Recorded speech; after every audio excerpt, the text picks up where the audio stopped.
MBA show, and today is a Q&A Weekends episode where we answer your question right here on the show.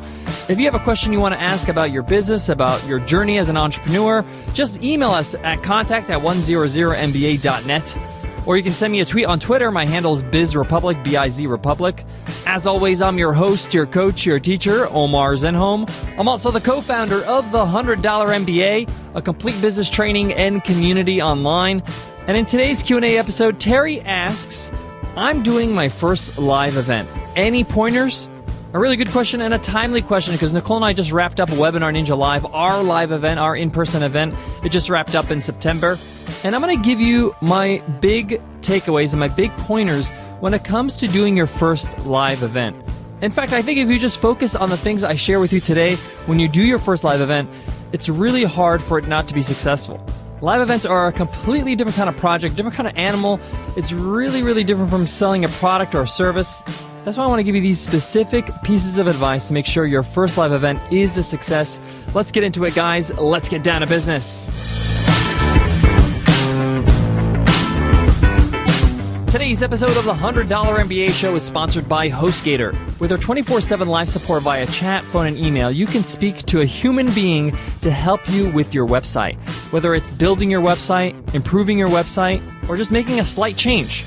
HostGator's customer service is fantastic. I know it firsthand because we use HostGator for all our websites. And best of all, HostGator provides us great service without breaking the bank. And in fact, they're hooking you guys up with an amazing deal.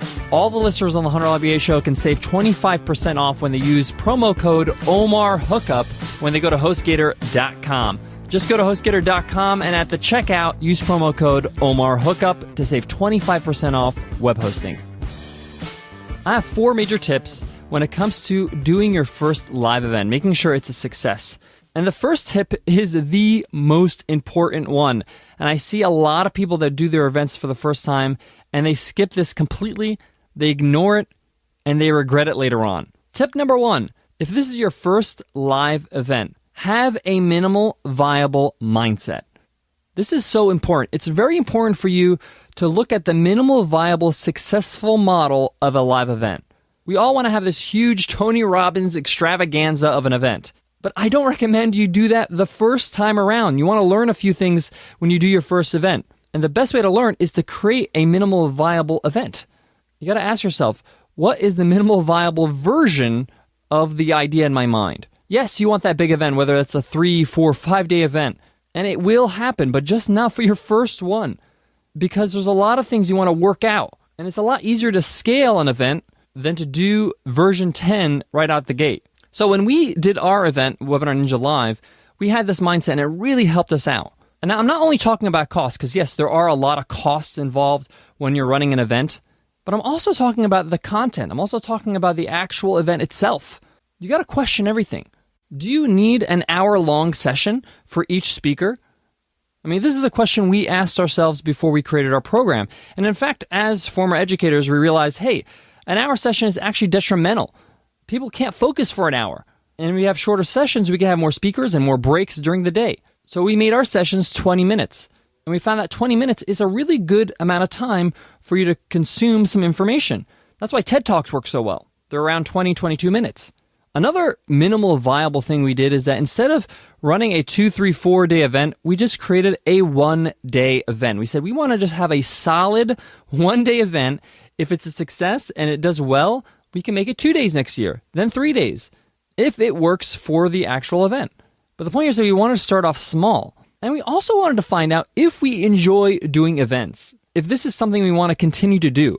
So it's better just to start off with a 1-day event and say, hey, after it's all said and done, would I do this again? And you can even go even more minimal viable. Your first live event could be a 2-hour or 3-hour meetup. It could be a dinner. What a lot of people do is they throw a meetup at a major conference. Whatever industry you're in, you might have several conferences throughout the year where a lot of your peers are there anyway. And what people do is they throw a meetup, like a party basically, and they might even sell tickets to it, $5, $10 a ticket. And it's kind of an experiment of a small event. So question everything the first time around. See if you can run it on a minimal viable budget and a minimal viable concept. Even when it comes to the smaller details. A lot of these events we attend have these swag bags, which are bags that have a whole bunch of stuff like gifts and flyers and things like that. And most of it, people throw it away. Most of it is they consider garbage. So we thought, hey, we don't want people to throw things away we spent money on. So we kept it simple. We made customized pens that said Webinar Ninja on them. We got some really good looking field notes, little notebooks that people could take notes in when they are attending the sessions. We got some small customized badges. And since it was just a one-day event, instead of investing in this huge kind of name tag badge that you see at events, we just got one of those sticker ones, but we customized it with our logo. And we gave them a program, which gave them the program of the day so they know what to expect. So even with the details, we kept it simple, and it looked really classy because there wasn't any clutter. Now, having said that, having the fact that you're going to keep it minimal viable, you do want to focus on the things that are important. So you may want to spend a little bit of money or allocate money on the things that are important. And for us, we thought the venue is very important. So we spent most of our money on securing a great venue. We chose a really great theater here in San Diego, and it looks great in photos and video, which makes a great reel and great promotional material for next year. So keep that in mind when you're planning your first event. All right, tip number 2 when it comes to launching your first event is focus on the experience. Focus on having a great experience for your audience members, for your attendees. In fact, if you have fun, people will have fun. People want to have a good time. The reason why people go to live events is because they want to have a memorable experience. And part of that experience is learning and getting new information, getting tips, getting strategies, but it's also meeting new people. It's also just having a renewed inspiration, a renewed motivation as well. So make sure you put on a great party. Part of having a great event is having a great experience. If you take a look at some of the best live events that you've been to or the ones I've mentioned, if you go to their sizzle reels or you go to their testimonials, they all say, I had a great experience. It was a lot of fun. I got to meet a lot of people. All these things are experiences. And some will say, yes, I learned a lot and I got a lot of takeaways, which is important. Content is important. But you need to focus on the overall experience for your attendees. A quick tip when it comes to experience, a little technical aspect that a lot of people kind of don't look at is timing. Part of a great experience is having good timing throughout the day or days. I talked about making sure your sessions are not too long, but it's also about staying on time. When people go to a session on time and it hasn't started yet because you're behind on schedule or something like that, people get the impression you're not organized. People get the impression that this is not a professional kind of event. And it also encourages them to come late to sessions. So make sure you stay on time in your event schedule. Hold your speakers accountable. Give them a timer, whether that's an iPad timer that shows them how much time they have left on stage, but also just reminding your speakers before they get on stage, whether that's a speakers meeting beforehand or an email weeks before. Now, we did both because Nicole and I come from, again, an education background, and timing is very important, and we were a little bit militant about it.